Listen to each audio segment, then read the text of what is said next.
Hello बच्चों, good morning. Welcome in Anant classes. देखिए बच्चों, हमारा आज का जो नया टॉपिक आता है बच्चों वो है मृदा का वायु द्वारा क्षरण। क्या है बच्चों आज का हमारा नया टॉपिक कि मृदा का वायु द्वारा क्षरण। बच्चों इसे हम बोलते हैं विंड इरोजन बोलते हैं। क्या बोलते हैं बच्चों इसको? हम विंड इरोजन बोलते हैं। बच्चों देखो, इसके पहले हमने देखो जल द्वारा मृदा का क्षरण उसको हमने पूरा कंप्लीट कर लिया था। और नया टॉपिक है बच्चों हमारे आज का कि मृदा का वायु द्वारा क्षरण। ओके बच्चों, इसको बोलते हैं विंड इरोजन। देखो बच्चों, डेफिनेशन देखते हैं कि डेफिनेशन क्या होती है वायु क्षरण की।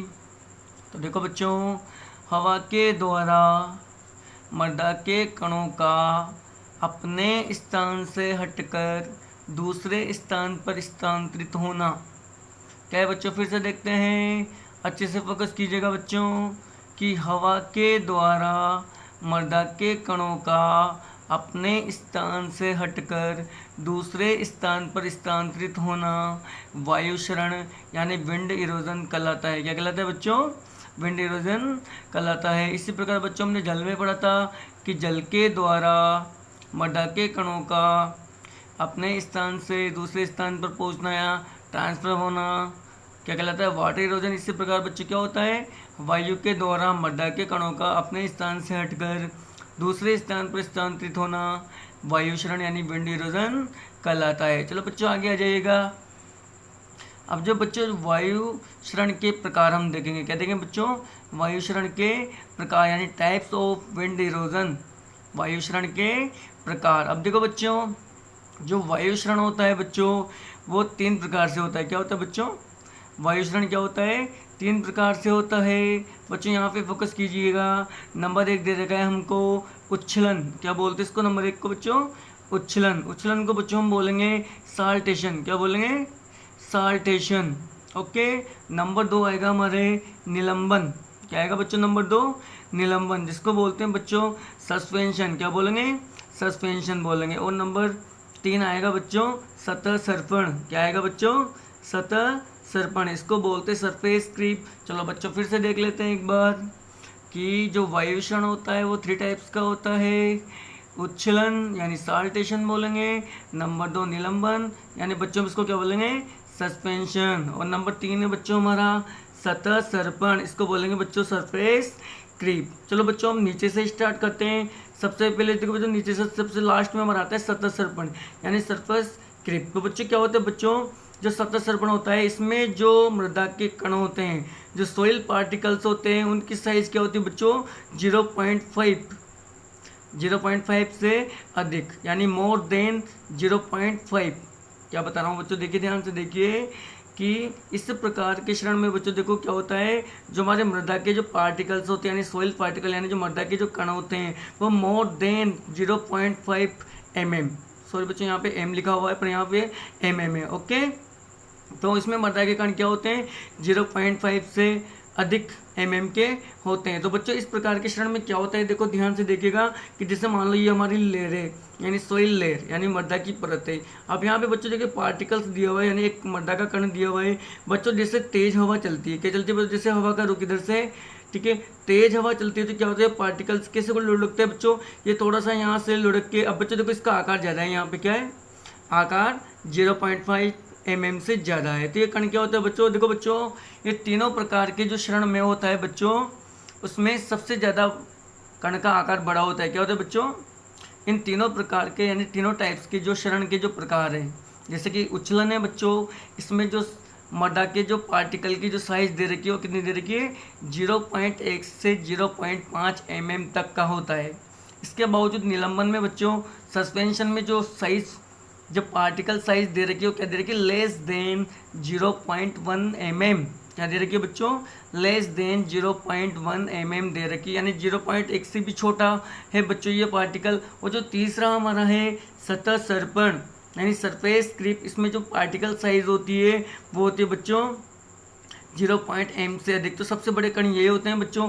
तो सतह सर्पण में क्या होता है बच्चों सरफेस क्रीप में कि जो ये पार्टिकल यहाँ पे दिया हुआ है ये हवा के द्वारा लुढ़क के यहाँ आ जाता है और यहाँ आ जाता है और बच्चों यहाँ से यहाँ आ जाता है। तो बच्चों देखिए इस प्रकार के क्षरण में मृदा का इतना क्षरण नहीं हो पाता है, बहुत कम मात्रा में बच्चों इस मृदा में क्या होता है बच्चों देखो इस वाली कंडीशन में मृदा के कणों का स्थानांतरण कम हो पाता है, यानी क्षरण इतना नहीं होता है। जैसे बच्चों हम किसी बॉल को लुढ़काते हैं तो वो जैसे लुढ़क लुढ़क के अपना स्थान बदलती रहती है, उसी प्रकार से बच्चों में मृदा के कणों का ट्रांसफर होता है। चलो इसके बाद देख लेते हैं बच्चों हम निलंबन। निलंबन यानी सस्पेंस में क्या होता है, सस्पेंशन में बच्चों क्या होता है, इसमें पार्टिकल की साइज कितनी होती है, लेस देन 0.1 mm। तो बच्चों यहाँ पर मृदा के कणों की साइज क्या होती है 0.1 से mm। तो बच्चों देखो यहाँ पर 0.5 तो कितना बड़ा दे रखा है पार्टिकल, परंतु यहाँ 0.1 mm से भी कम होता है। तो बिल्कुल बिल्कुल छोटे छोटे कण होते हैं। जैसे बच्चों तेज हवा चलती है, क्या होती है, जैसे तेज हवा चलती है तो तेज विंड में क्या होता है बच्चों, ये जो पार्टिकल्स होते हैं हवा के साथ घुल जाते हैं, हवा में क्या हो जाते हैं, घुल जाते हैं, मिक्स हो जाते हैं। और बच्चों क्या होते हैं, ना तो ये ऊपर जाते हैं न तो वायुमंडल से ये बाहर निकलते हैं, यानी एटमॉस्फेयर से न तो ये बाहर निकलते हैं, नहीं ये मृदा पे टिके हुए रहते हैं, ये बीच में लटके हुए रहते हैं। देखो बच्चों ध्यान से देखिए भाई, सतह सर्पण में तो क्या होता है, पार्टिकल्स बिल्कुल जो लेयर होती है सोइल की उसके बिल्कुल संपर्क में रहते हुए थोड़ी थोड़ी मात्रा में गुड़कते रहते हैं और अपना स्थान चेंज करते रहते हैं। तो क्षरण बहुत कम होते हैं, परंतु यहाँ पर क्या होता है बच्चों, सस्पेंशन में क्या होता है, कण इतने बारीक एवं इतने सूक्ष्म होते हैं कि ये हवा के साथ मिक्स होकर घुलते और इधर से उधर वायुमंडल में उड़ते रहते हैं। ना तो ये वायुमंडल यानी एटमॉस्फेयर से ऊपर निकलते हैं, नहीं बच्चों ये जमीन पर लुढ़कते हैं, रेंगते हैं, बल्कि क्या होते हैं बच्चों बीच वाली मीडियम वाली अवस्था में होते हैं, यानी हवा में उड़ते रहते हैं। तो बच्चों यहाँ पर इरोजन होता है, यहाँ पर क्षरण होता है, किससे ज़्यादा होता है, सतह सर्पण से ज़्यादा होता है। यहाँ सबसे कम होता है, इससे ज़्यादा इरोजन कहाँ होगा, निलंबन में होगा। बच्चों देखो यहाँ पर कहा जाता है,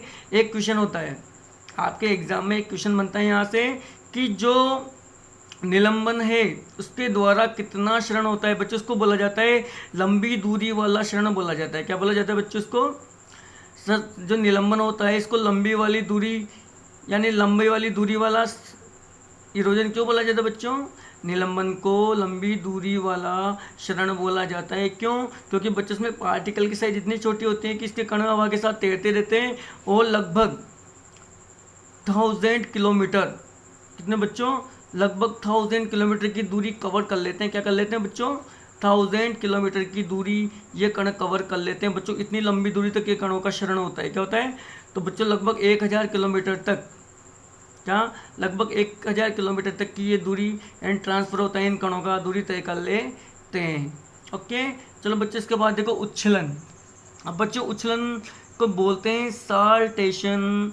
इसमें बच्चों देखो जो पार्टिकल्स होते हैं, जो मृदा कण होते हैं, सोइल कण, उनकी जो आकार है उनका साइज क्या होता है, 0.1 से 0.5 mm के अंतर्गत होता है। ठीक है, और बच्चों ये कण क्या होते हैं बच्चों, देखो बच्चों ये कण क्या होते हैं, जैसे मान लो ये कण यहाँ से हवा के द्वारा यहाँ तक आता है, ऊपर आता है उछल के, फिर उछलने के बाद बच्चों वापस उसी फिर दूसरी जगह पे गिरता है, फिर यहाँ से फिर जंप मारता है, फिर गिरता है, फिर जंप मारता है, फिर गिरता है बच्चों, इसको बोलते हैं जंपिंग मूवमेंट। क्या बोलते हैं बच्चों, तो बच्चों क्या होता है, तो सबसे ज़्यादा मात्रा में ट्रांसफर बच्चों यहाँ से होता है। देखो जो कण है पहले कितने ऊपर उछल रहा है, देखो उछल रहा है, जंपिंग इसको बोलते हैं बच्चों जंपिंग मूवमेंट बोलते हैं। उछलन या साल्टेशन को क्या बोलते हैं, जंपिंग मूवमेंट। तो बच्चों देखो पार्टिकल कितनी ऊंचाई पे जा रहा है, फिर गिर रहा है। अब देखो जितनी ज़्यादा ये ऊंचाई तय करेगा उतना दूर इसका ट्रांसफर होगा, फिर यहाँ से जंपिंग करेगा, फिर यहाँ से तो बच्चों यूँ बोला जाता है कि सबसे ज़्यादा इरोजन इसी प्रकार के इरोजन में होता है। क्या बोला जाता है बच्चों, कि 3 टाइप्स में सबसे ज़्यादा इरोजन यानी क्षरण उच्छलन में ही होता है। लगभग 50 से लेकर 75% इरोजन यहाँ पर होता है। क्या होता है बच्चों, लगभग 50 से लेकर 75% इरोजन यहाँ पर होता है। जो बच्चे इसमें जंपिंग मूवमेंट बोलते हैं बच्चों। ओके, तो बच्चों हमने देख लिया कि जो वायु क्षरण के प्रकार होते हैं वो 3 टाइप्स के होते हैं। पहला होता है हमारा उच्छलन यानी साल्टेशन, जिसमें पार्टिकल की साइज 0.1 से 0.5 mm होती है बच्चों। सबसे ज़्यादा क्षरण यहीं पे होता है। ओके, 50 से लेकर 75% होता है। इसके बाद बच्चों निलंबन आता है यानी सस्पेंस। इसको लंबी दूरी वाला इरोजन यानी क्षरण बोला जाता है। लगभग 1000 किलोमीटर की दूरी तय कर लेता है बच्चों। इसमें कण इतने सूक्ष्म होते हैं कि न तो वो एटमॉस्फेयर यानी वायुमंडल को पार करते हैं, नहीं मर्दा पे होते हैं, बीच में लटके हुए होते हैं। ओके, तो बच्चों तीसरा आता है सतह सर्पण है सरफेस क्रीप। यहाँ पर सबसे ज़्यादा कणों की साइज होती है, इसलिए बच्चों ये ज़्यादा दूरी तय नहीं कर पाते, यानी बहुत कम यहाँ पे क्षरण होता है। बच्चों देखो एक और बात बिल्कुल यहाँ पे इंपॉर्टेंट ध्यान रखने योग्य बात है कि सबसे ज़्यादा क्षरण तो किस में होता है, उच्छलन में होता है। परंतु बच्चों अगर क्वेश्चन पूछा जाए कि सबसे, देखो बच्चों ये तो क्या सबसे ज़्यादा हो रहा है यहाँ पे इरोजन, पर क्वेश्चन ऐसे भी आ सकता है आपके कि सबसे ज़्यादा दूरी वाला क्षरण कौन सा है, तो आपको फिर निलंबन बोलना है। यहाँ पर यूँ नहीं है कि उछलन को देख के आप सबसे ज़्यादा का नाम आते हैं, आप क्या कर लो कि इरोजन पे क्लिक करके आ जाओ। आपको किस पे क्लिक करना है, क्वेश्चन यूँ आएगा कि सबसे ज़्यादा लंबी दूरी वाला क्षरण कौन सा है, तो आपको निलंबन के क्लिक करना है। ओके, एग्जाम में क्वेश्चन आ जाता है। ओके, इसके बाद आ जाओ बच्चों, चलो देखते हैं। ओके,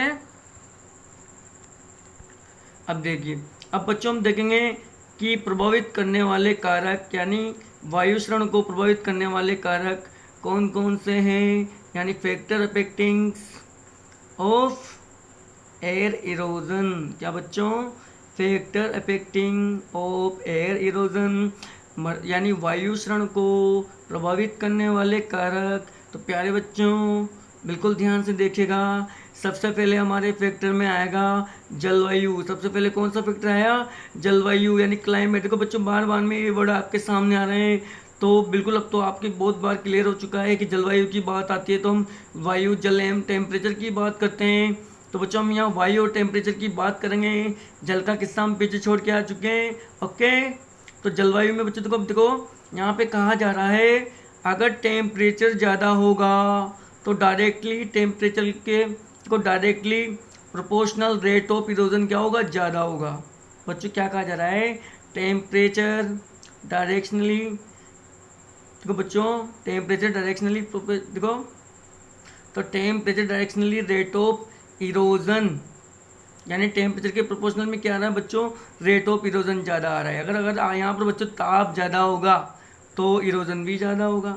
देखो बच्चों क्या कहा जा रहा है, अगर जलवायु में तापमान ज़्यादा होगा तो वहाँ पर इरोजन भी ज़्यादा होगा। अब बच्चों कैसे होगा कि भाई सब बताइए कि हमें देखना है कि सर जैसे टेम्परेचर ज़्यादा होता है तो वायु क्षरण ज़्यादा कैसे होता है सर मर्दा का।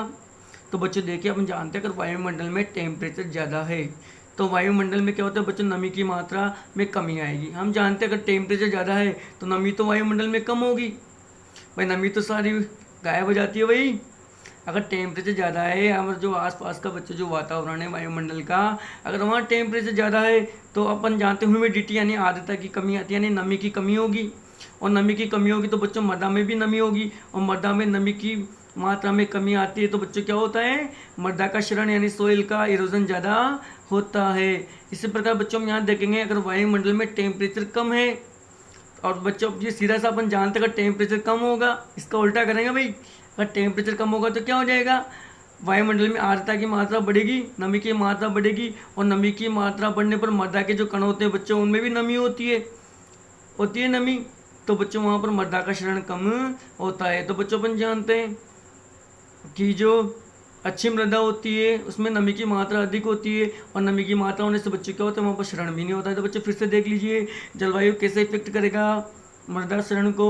तो टेम्परेचर ज़्यादा होगा तो बच्चों क्या होगा, वहाँ पर नमी की मात्रा कम होगी तो क्षरण भी ज़्यादा होगा। यहाँ टेम्परेचर कम है तो नमी की मात्रा यानी ह्यूमिडिटी की मात्रा ज़्यादा होगी तो क्षरण क्या होगा, कम होगा। ओके, तो टेम्परेचर किसके प्रोपोर्शनली रेट ऑफ इरोजन ज़्यादा होगा। ओके ठीक है, अब बच्चों देखते हैं नंबर 2 आएगा हमारा। नंबर 2 क्या आएगा बच्चों, देखिए ध्यान से, नंबर 2 आएगा हमारा मृदा के गुण। क्या आएगा नंबर 2, मृदा के गुण। अब बच्चों सोइल कैरेक्टरिस्टिक्स में हमने पहले भी पढ़ा है, अगर मृदा के गुण की बात की जाती है तो मृदा में 3 प्रकार के कण होते हैं। पहला होता है सैंड यानी बलुई, सिल्ट यानी सिल्ट, और क्ले का मतलब होता है बच्चों मृत्तिका या भारी मृदा। अब बच्चों अपन जानते हैं जो अधिकतर जो सैंडी जो ब्लू यानी मृदा होती है अधिकतर रेगिस्तानी इलाकों में पाई जाती है। कहाँ पाई जाती है, रेगिस्तानी इलाकों में। बच्चों अपन जानते हैं रेगिस्तानी इलाकों में क्या होता है, नमी की मात्रा कम होती है, पानी कम होता है बच्चों वहाँ पर, तो वहाँ की जो मृदाएँ होती हैं उनमें क्या होता है, मृदा का क्षरण क्या होता है अधिक। तो सबसे ज़्यादा इरोजन कहाँ पाया जाएगा बच्चों, सैंडी में कि सिल्ट में, क्ले में। तो बच्चों इससे एग्जाम में क्वेश्चन बन जाएगा। चलो बताइए कि निम्न में से किस प्रकार की मृदा में क्षरण अधिक होगा? तो आप क्या कहोगे बच्चों? सैंडी यानी बलुई मृदा। बच्चों बलुई मृदा के बारे में अपन जानते हैं। बलुई मृदा कैसे होती है बच्चों? इसका संगठन कैसा होता है कि जिसके बच्चों क्या होता है, नमी की मात्रा कमी होती है, ऊपरी जो मृदा कम उपजाऊ होती है, कार्बनिक पदार्थों की मात्रा कम होती है, सूक्ष्म जीवाणु कम क्रियाशील होते हैं, ह्यूमस ढंग से बन नहीं पाता है। इस वजह से क्या होता है बच्चों? इस मृदा का क्षरण क्या होता है? अधिक होता है। और जो सैंडी मृदा होती है बच्चों, अधिक तक रेगिस्तानी इलाकों में पाई जाती है, जिससे यहाँ पर सबसे ज़्यादा इरोजन होता है। सबसे ज़्यादा किस में इरोजन होगा? सैंडी में। फिर किस में होगा? सिल्ट में। फिर किस में होगा बच्चों? कले में। और कले में तो बच्चों इरोजन की बात ही नहीं आनी, क्योंकि अपन जानते हैं बच्चों नमी की मात्रा अधिक होती है, सूक्ष्म जीवाणु अधिक मात्रा में होते हैं, ह्यूमस का निर्माण काफ़ी अच्छे से होता है, तो मृदा एकदम बुरबुरी एकदम उपजाऊ होती है। चलो बच्चों ठीक है, हमने प्रभावित करने वाले कारक में जलवायु पढ़ लिया और मृदा के गुण पढ़ लिए। बच्चों हमारा जो नेक्स्ट फैक्टर आएगा वो है बच्चों, हमारा जो नेक्स्ट फैक्टर आएगा बच्चों वनस्पति यानी वेजिटेशन बोलते हैं। क्या बोलते हैं बच्चों इसको? वनस्पति को वेजिटेशन। क्या बोलेंगे? वेजिटेशन या प्लांट बोलते हैं। ठीक है भैया बच्चों। तो देखिए अब बच्चों क्या होता है कि जैसे हम कैसे पता लगाएंगे कि वेजिटेशन से, हम पहले भी पढ़ चुके हैं कि मृदा क्षरण कैसे कम होगा, वायु क्षरण कैसे कम होगा वेजिटेशन से। तो बच्चों क्या होता है, जैसे मान लो कि ये हमारी लेयर है, इसके ऊपर हमने क्या किया? वनस्पति उगा रखी है। ठीक है, यहाँ पे प्लांट रोपण हमने कर रखे हैं, तो बच्चों वनस्पति हमने यहाँ उगा रखी है बढ़िया मात्रा में। तो क्या होगा बच्चों? जैसे मान लो हवा का रुख इधर से, इधर से विंड आई, इधर से वायु आई, तो बच्चों क्या होगा? वो वायु पहले क्या करेगी? इन पेड़ों से टकराएगी। क्या टकराएगी? इन पेड़ों से टकराएगी, जिससे वायु की जो गति होगी वो ब्रेक होगी। क्या होगी? यानी वायु की गति कम हो जाती है बच्चों। और वायु की गति का कम होने से क्या होता है? अरे वायु की गति का कम होने से क्या हो जाएगा? मृदा का क्षरण यानी इरोजन कम होगा। बड़ी सिंपल सी बात है प्यारे बच्चों। आगे देखिए जो नंबर 4 फैक्टर आएगा, नंबर 4 जो फैक्टर आएगा उसको बोलते हैं बच्चों टोपोग्राफी। आप अच्छे भली से जानते हो बच्चों। और जब भी स्थलाकृति की बात आती है बच्चों, तो हम 2 प्रकार की लेयर की बात करते हैं। एक तो ढालू वाले भाग की, यानी स्थलाकृति का मतलब बच्चों हम ढालू वाले भाग की बात करेंगे, ढालू पहाड़ी क्षेत्र। तो बच्चों देखिए स्लोप जितना अधिक होगा वायु की गति उतनी तेज होगी और मृदा क्षरण क्या होगा बच्चों? वहाँ पर ज़्यादा होगा। देखिए बच्चों ध्यान से, स्लोप जितना ज़्यादा यानी ढाल जितना ज़्यादा होगी, वायु का वेग यानी वायु की जो गति है वो उतनी ज़्यादा होगी। तो क्या हो जाएगा बच्चों? वेलोसिटी जितना ज़्यादा होगा यानी स्लोप ज़्यादा है तो वेग ज़्यादा होगा, तो क्षरण भी ज़्यादा होगा। बच्चों ध्यान से फिर देखिए एक बार, स्लोप ज़्यादा होगा तो वेलोसिटी यानी वेग ज़्यादा होगा एयर का, तो क्षरण भी ज़्यादा होगा। समतल यानी प्लेनर पे क्या हो जाएगा बच्चों? समतल पर वेग कम होगा और इरोजन भी क्या होगा? कम होगा। इरोजन भी क्या होगा बच्चों? कम होगा। बच्चों देखिए बच्चों फैक्टर्स हमने 4 पढ़ लिए। तो कितने प्रकार के फैक्टर्स देखे हमने? 4 प्रकार के। पहला हमारा क्लाइमेट आया, नंबर 2 पे क्या आया बच्चों? क्या आया बताइए ध्यान से? मृदा गुण यानी सोइल कैरेक्टरिस्टिक्स। नंबर 3 वनस्पति वेजिटेशन। नंबर 4 स्थलाकृति यानी टोपोग्राफी। इसके बाद बच्चों यहाँ पर 3 प्रिंसिपल्स यानी 3 सिद्धांत हमको दिए गए हैं। बच्चों ध्यान से देखिए। अब बच्चों देखिए 3 सिद्धांत हमको यहाँ पे दिए गए हैं। 3 प्रिंसिपल्स यानी 3 सिद्धांत। देखो बच्चों यानी मृदा को बिल्कुल मैनेज करते हुए यानी अच्छे से कंप्लीट रखने के लिए अपन को 3 सिद्धांत यहाँ पे दिए गए, 3 प्रिंसिपल्स अपन को यहाँ पे दिए गए बच्चों। तो देखिए बच्चों कि पहला है मृदा को नम बनाए रखना। अगर आपको बच्चों वायु क्षरण से मृदा को बचाना है तो हम क्या कर सकते हैं? मृदा को नम बनाए रखना यानी कीप सोइल देखो बच्चों क्या देगा? Keep soil maintain the moist. क्या बच्चों? मृदा को नम बनाए रखना। नम को मतलब बोलते हैं बच्चों मोइस्ट, यानी keep soil maintain the moist. इसके बाद नंबर 2 है बच्चों कि वायु की गति को कम करना। मृदा को नम बना के हम मृदा का क्षरण को रोक सकते हैं। वायु गति को कम करना, अगर वायु की गति को हम कर देते हैं तब भी बच्चों वायु क्षरण से बच सकते हैं। वायु की गति को कम करना यानी रेड्यूसिंग एयर स्पीड। ओके बच्चों। नंबर 3 देखा मृदा के कणों का आकार बढ़ाना। अगर बच्चों हम जो सोइल पार्टिकल्स होते हैं अगर उनकी साइज इंक्रीजिंग कर दे यानी बढ़ा देते हैं तो फिर भी हम मृदा को क्षरण से बचा सकते हैं। Increasing size of particles. अब बच्चों देखो इन तीनों प्रकार के सिद्धांत को हम कैसे अप्लाई कर सकते हैं, किस प्रकार से इनका प्रयोग करेंगे। देखो बच्चों तो आइए देखिए हम इस सिद्धांतों को अप्लाई यानी कैसे कर सकते हैं और शरण से कैसे बच सकते हैं। तो बच्चों देखिए, अब हम देखेंगे बच्चों संरक्षण की विधियाँ। बच्चों ध्यान से देखिए कि देखो बच्चों, अब देखेंगे हम संरक्षण की विधियाँ। वायु शरण के लिए संरक्षण की विधियाँ, कंजर्वेशन मेथड। क्या देखेंगे बच्चों? संरक्षण की विधि यानी कंजर्वेशन मेथड। अब बच्चों देखो, इसमें जो संरक्षण की विधियाँ वो 3 प्रकार की हैं। एक तो होता है बच्चों वो एग्रोनॉमिक मेथड यानी सस्ते संबंधी विधियाँ। क्या होते हैं बच्चों? नंबर एक तो क्या है हमारा एग्रोनॉमिक मेथड यानी सस्ते संबंधी विधियाँ। नंबर 2 आएगा बच्चों हमारा एयर एंटी पट्टियाँ। क्या बोलते हैं बच्चों इनको? एयर एंटी पट्टियाँ यानी वायुरोधी पट्टियाँ लगाएंगे। क्या लगाएंगे? फील्ड में हम वायुरोधी पट्टियाँ लगाएंगे। और नंबर 3 आएगा बच्चों हमारा प्लांटेशन यानी पौध लगाना यानी पेड़ लगाना। नंबर 3 क्या आएगा बच्चों? प्लांटेशन। देखो बच्चों ध्यान से,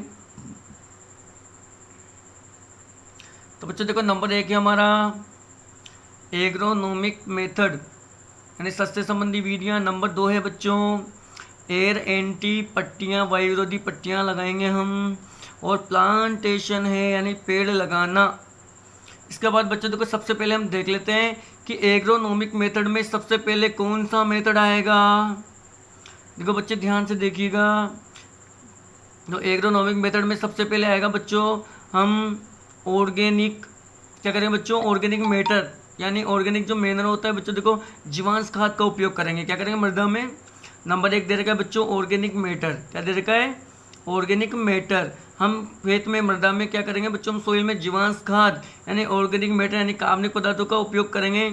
जिससे क्या होता है बच्चों, जो मृदा के जो पार्टिकल्स होते हैं, देखो बच्चों इसको बोलते हैं जीवांश खाद। इससे क्या होता है बच्चों, अगर मृदा में अच्छी मात्रा में जीवांश खाद का हम उपयोग कर रहे हैं तो उसमें कार्बनिक पदार्थों की मात्रा बढ़ेगी। जिससे क्या होता है बच्चों, वहाँ पर ह्यूमस का अच्छी तरीके से निर्माण होगा, अधिक मात्रा में ह्यूमस का निर्माण होगा। ह्यूमस क्या होता है बच्चों? एक प्रकार से क्या होता है, एक कोलाइडी क्या होता है, एक कोलाइडी पदार्थ होता है। जिससे क्या होता है बच्चों, चिपचिपा सा पदार्थ होता है ये ह्यूमस, जो क्या होता है मृदा के पार्टिकल्स को बाइंडिंग यानी जोड़े रखता है। जिससे क्या होता है बच्चों, मृदा का क्षरण में कमी आती है। फिर से बता दो बच्चों, जो ऑर्गेनिक मैटर यानी जीवांश खाद है, इसकी मात्रा अच्छी होने पर ह्यूमस का अच्छे से निर्माण होता है बच्चों। और जो ह्यूमस क्या होता है कि एकदम कोलाइडी सॉल्यूशन टाइप बच्चों, एक चिपचिपा सा पदार्थ होता है।